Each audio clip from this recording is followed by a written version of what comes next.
Construction of a three-phase induction motors. പഠിക്കാനുള്ളത് ഒരു three-phase induction motorൻ്റെ construction ആണ്.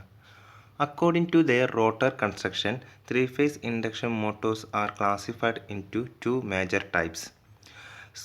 First one, squirrel cage induction motors, and second one, slip ring induction motors. ഇപ്പോൾ induction മോട്ടോഴ്സിൻ്റെ പ്രധാനപ്പെട്ട രണ്ട് ഭാഗങ്ങളാണ് സ്റ്റേറ്ററും റോട്ടറും. ഇതിൽ റോട്ടറിൻ്റെ കൺസ്ട്രക്ഷനെ ബേസ് ചെയ്തിട്ട് ത്രീ ഫേസ് ഇൻഡക്ഷൻ മോട്ടോഴ്സിനെ രണ്ടായിട്ട് തരംതിരിച്ചിട്ടുണ്ട്.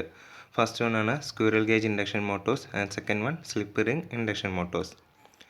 Squirrel cage motors have a rotor with short-circuited bars, whereas slip-ring motors have wound rotors having three windings either connected in star or delta. ഇപ്പോൾ squirrel gauge Motors എന്ന് പറയുമ്പോൾ അതിൻ്റെ rotor short circuit bars കൊണ്ട് നിർമ്മിച്ചായിരിക്കും. Slip ring Motors എന്ന് പറയുന്നത് മൂന്ന് windings സ്റ്റാറിലോ ഡെൽറ്റയിലോ കണക്ട് ചെയ്തിട്ടുള്ളതായിരിക്കും സ്ലിപ്പ് റിംഗ് മോട്ടോഴ്സിൻ്റെ റോട്ടർ എന്ന് പറയുന്നത്. Development of these two types of induction motor is due to the fact that torque of induction motor depends upon the rotor resistance. അപ്പോൾ റോട്ടറിൽ ഉണ്ടാകുന്ന ടോർക്ക് എന്ന് ഡിപ്പെൻഡ് ചെയ്യുന്നത് റോട്ടറിൻ്റെ റെസിസ്റ്റൻസ് ആണ്. അപ്പോൾ നമുക്ക് ആവശ്യമുള്ള ടോർക്കിൻ്റെ ആവശ്യാനുസരണമാണ് ഈ രണ്ട് ടൈപ്പിലുള്ള റോട്ടേഴ്സിൻ്റെ കൺസ്ട്രക്ഷൻ എന്ന് പറയുന്നത്. Higher rotor resistance offers higher starting torque, but the running torque will be low with increased losses and poor efficiency.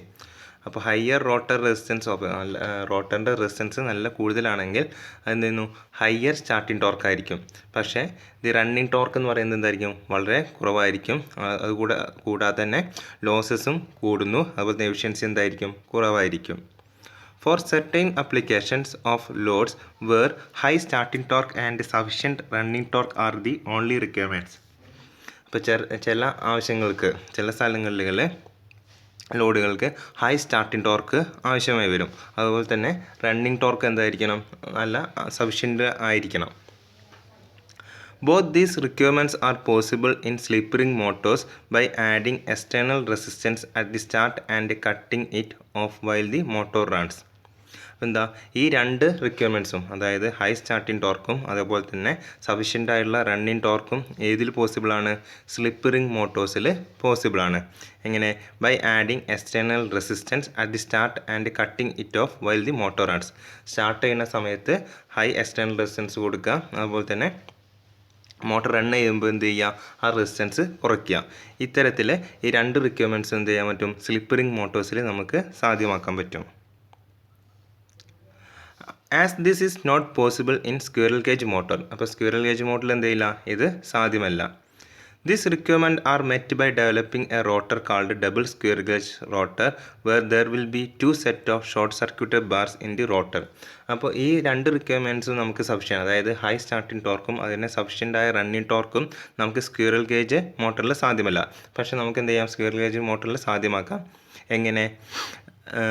രണ്ട് സെറ്റുള്ള ഷോർട്ട് സർക്യൂട്ട് ബാർസ് കൊണ്ട് നമുക്കിത് സാധ്യമാക്കാം. അത്തരത്തിലുള്ള റോട്ടേഴ്സിനാണ് എന്ത് പറയുന്നത്? ഡബിൾ സ്ക്വിറൽ കേജ് റോട്ടർ എന്ന് പറയുന്നത്.